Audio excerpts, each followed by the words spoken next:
Good morning, everybody. Can you hear me okay? You're welcome to file over here and spread out on both sides of the cameras. I know you're trying to capture some of that shade over there. It's a glorious Tuesday morning here at Home of Hope Equinet Children's Shelter. Welcome. I have the honor of introducing some very special guests here today. And before I do that, and for those that we have yet to meet, I'd like to tell you a little bit about the Home of Hope Equinet Children's Shelter. We are a transitional living facility addressing the huge homeless issue in Gwinnett County and the metro Atlanta area. And we do this with a multi-generational approach by taking our guests from sleeping in their cars or living the extended stay hotel life. And first and foremost, we give our children this safe, loving, nurturing environment where they're free to be kids, while we hold mom on a high accountability program designed to take her from homelessness to feeling more hopeful and into a home of her own. And when that happens, we know she can maintain and sustain the home she's in for having been through our program here and providing the wraparound services that she needs to maintain her independence. So it's a two-generational approach to ending the cycle of homelessness. We've been doing this 7 years this year, and we're really proud to have you all here to share a little bit about what we do. So on that note, it is important that we all come together in collaboration to take care of our most vulnerable population. And so we're honored to host this very important signing ceremony today to further impact the future success of victims from trafficking.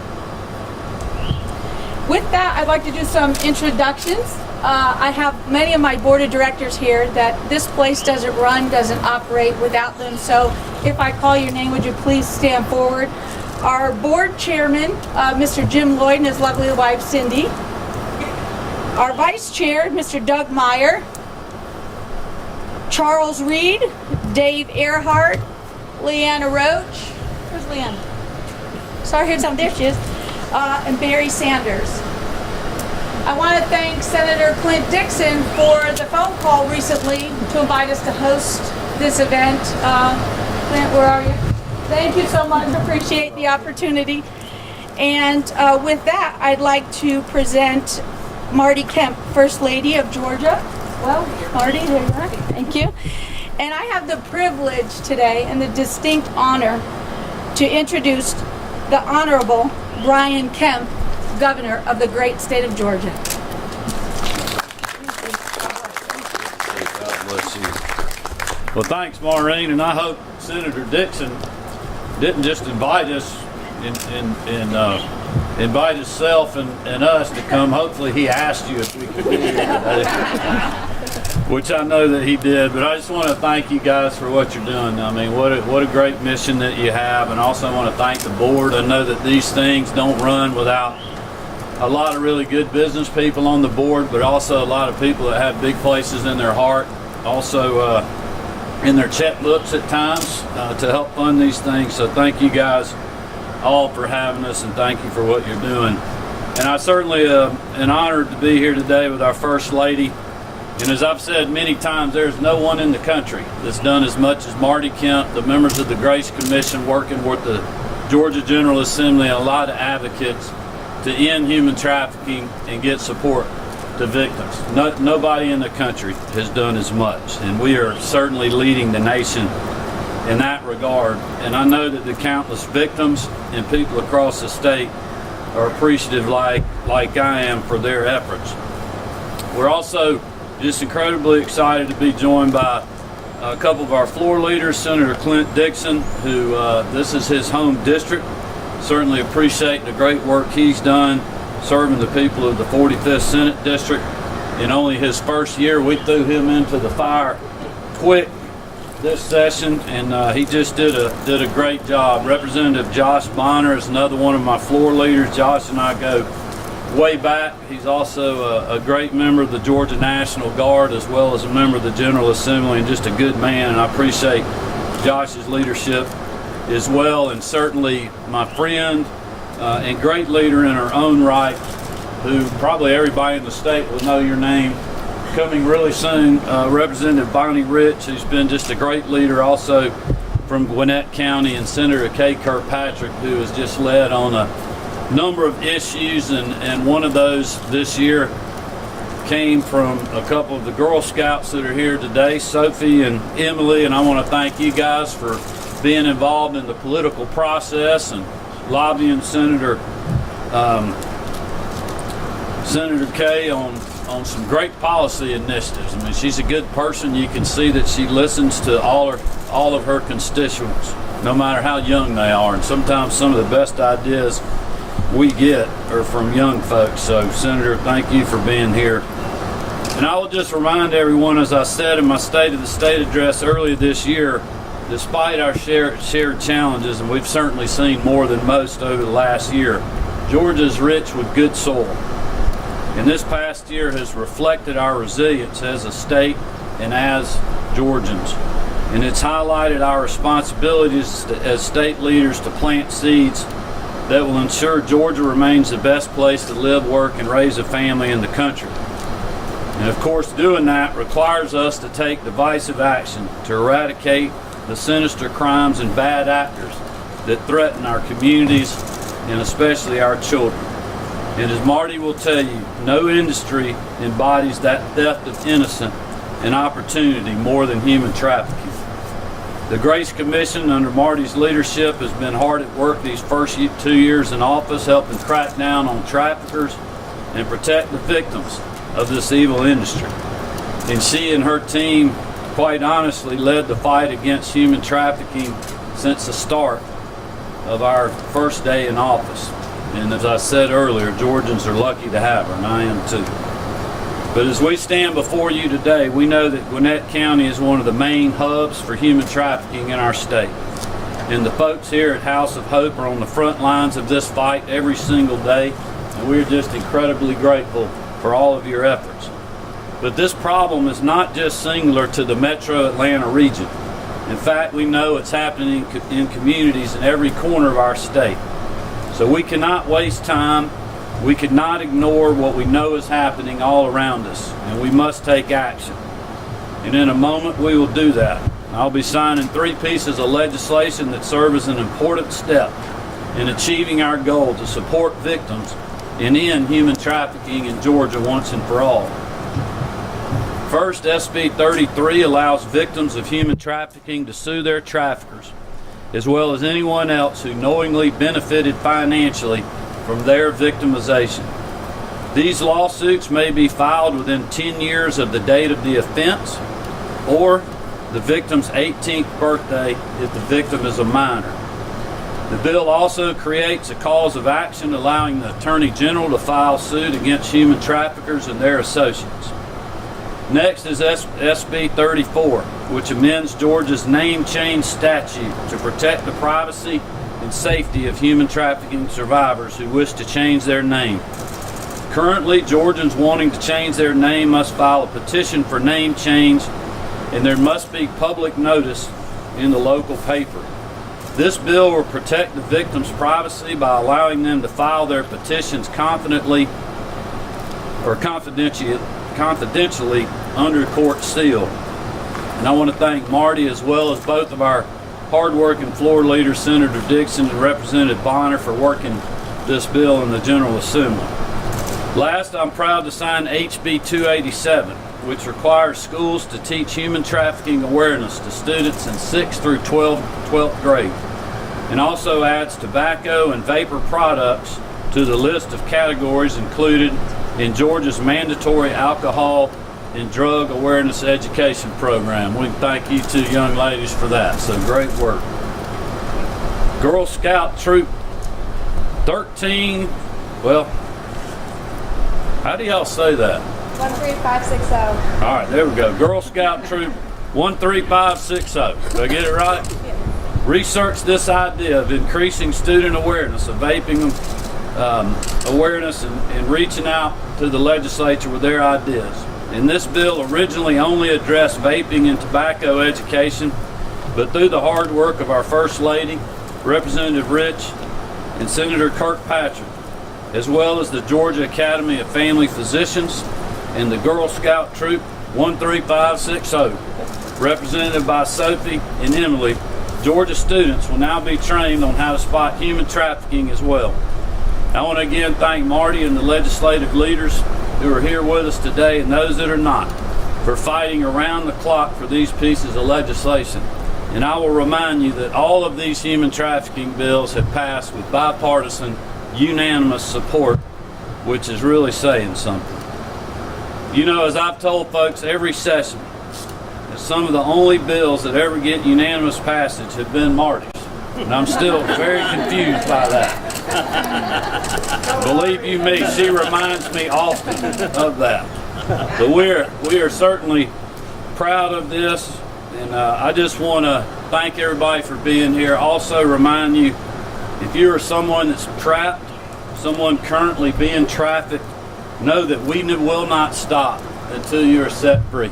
We are working daily to support you and to help you and to go after those that are victimizing you. We are still fighting, and we will continue to roll out more reforms and legislation that will help us end human trafficking in the Peach State for good and secure a better, brighter future for its survivors. And with that, I'd now like to welcome our champion to end human trafficking, our First Lady, Marty Kemp. Thank you so much. Thanks, Brian, and thank you all for being here. Each month, about 374 girls are sex trafficked in Georgia. The average victim age can be anywhere from 12 to a little over 14 years old. This heinous industry affects every community in our state, regardless of age, race, or gender. And through strategic partnerships, we are taking action to end it once and for all.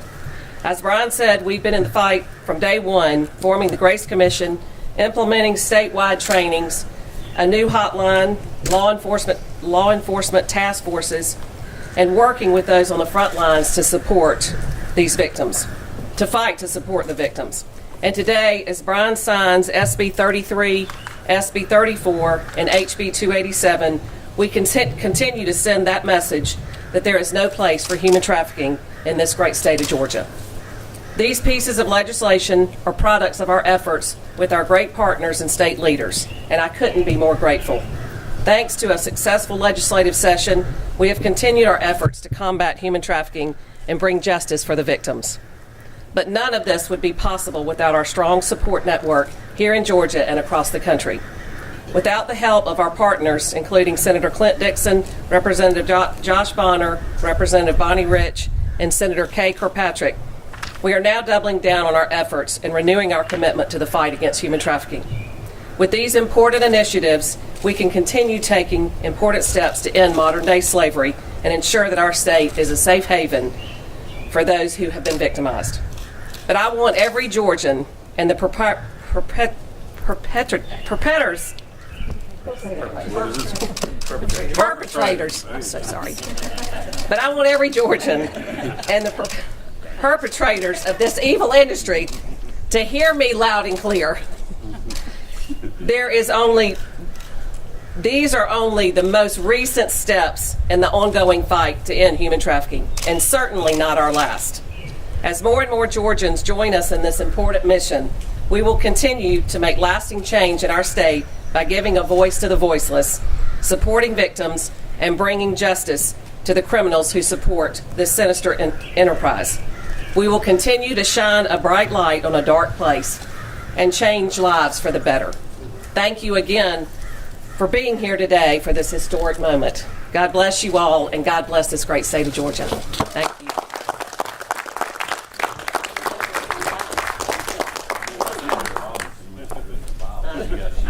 Get a little tongue tied. Big word. Big word. You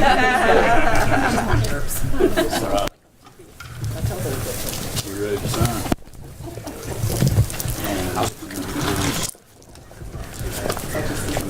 Sign girls first. First Lady.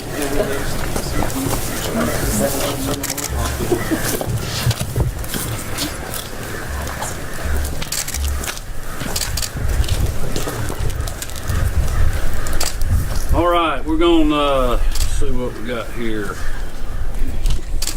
Senate Bill 33. All right, Senator, that's yours? Thank you very much. Very good. This will be Senate Bill 34.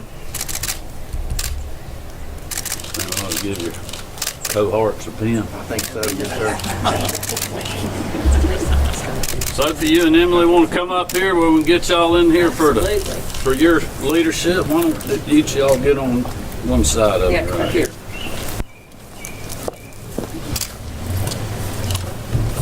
All right, y'all ready? All right, here, I'll give you that. Just sign and put your date on here.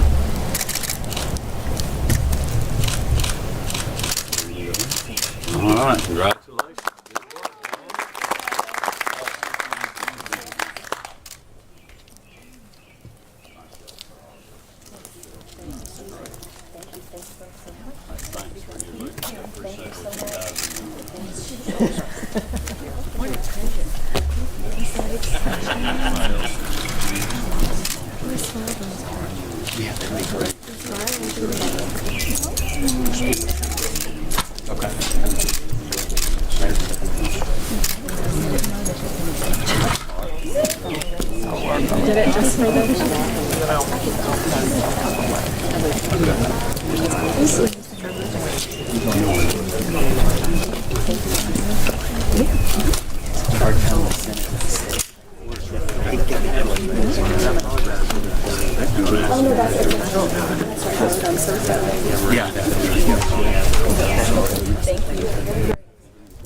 Ma'am, are you guys good to do Q&A right here? Just have a slide.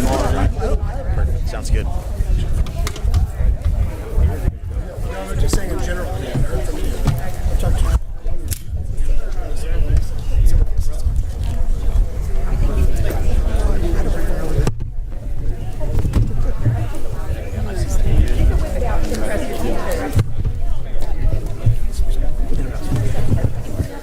Because it's easy.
Sure. She said, I'm fully vaccinated. Me and you both. Vaccinated. We'll just put it on the mic, you think? Yeah, that's true. And I can hold the bottom piece. Yeah, that'll work. That's good. I can hold it. Here you go. Thank you, ma'am.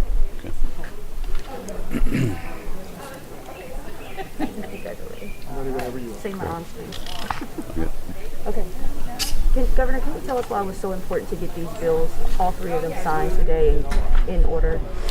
Well, I think really just showing people that, look, we're continuing to work on this issue. You know, a lot of people forget the fact in the fight against human trafficking, to put an end of it, is the supporting the victims part of it. So this was, again, another effort to not only go after perpetrators, but also to support the victims. So this is just more in the mission. It's been a 3-year thing now as far as legislative sessions go. And you mentioned this is something you've been passionate about for a long time. Can you tell us a little bit what drives that? And I know you mentioned some statistics earlier as well. Well, I mean, when we were first elected, we went to the press conference at Atlantic Station, and it showed 72 school buses that represented 3,600 kids that are taken into human trafficking a year in Georgia. And we had been campaigning for 2.5 years and hadn't heard that. So I just wanted to make sure that, when you find out about it and learn about it, you got to do something about it. I mean, you've got to help these victims because they don't choose this life, and it's a terrible life. And so we're here to fight for them. Marty, the governor alluded to this, but not many bills passed with such unanimous. 7 for 7. I am. So talk about why you think lawmakers have taken up this cause at your urging. Well, once you learn about it, and you know, it's a heinous crime. I mean, the average age is 12 to 14 years old. I mean, that's a child that's been robbed of their childhood. And I don't think anybody can argue that. I would hope not. So it's certainly just bringing both sides to the table and talking about how we can make Georgia better and help the ones that are vulnerable. I think also, too, a lot of people are realizing, the legislators, too, this is everywhere. I mean, it's in Clayton County, it's in Clay County. I mean, there is no prejudice when it comes to human trafficking. I mean, it's literally happening all over the country and all over the state. You guys mentioned that this isn't the end of the fight. There's more to come. What more do you want to see for the state as far as a law for human trafficking? Well, I'm not sure if y'all have any other thing that you're working on right now. I know the Grace Commission continues to meet and upgrade and look at other things that states are doing. So that's just an ongoing movement. The thing that we deal with, and especially Marty, is there's ongoing issues with places like this, housing, transitional housing, making sure you can protect the victims. I mean, many of them are traumatized. They're not making good decisions when they get here. Really, really tough mental health issues and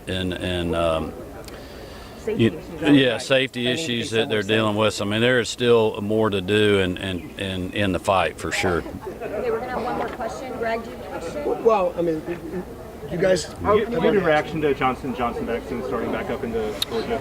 Yeah, listen, I'm very excited about that. I mean, I think the review was very thorough. They came back really saying anyone could get it. There is some labeling on there, so they're not making suggestions that there's certain part of the population that shouldn't get it. I had the Johnson & Johnson vaccine. Marty did as well. 2 of our daughters did. We have all been fine. I think, the best thing to do is talk to your medical provider. We have plenty of vaccine doses. I want to continue to urge people to get vaccinated. It's great coming up today. Most everybody that we're around has been vaccinated. They're openly saying that, which makes us feel good. And it's our ticket back to normal when you think about people getting back into the Braves Stadium and college football this fall, people going on vacation, our kids playing travel ball this summer. I mean, anybody 16 and older can get it. And really the population we need to focus on is that 16 to 35 age group. So I want to encourage those folks to take a good hard look. All right, that's enough for today. Thank All right, you. thanks. Appreciate it. Thank you. I always have questions. Yeah, Make let's sure do that you have a it. chance. Descent, I'm told I can't give it. Thank you. And just make sure you don't get my stumble. I get so excited sometimes I can't talk about like evil people. Thank you. It is great.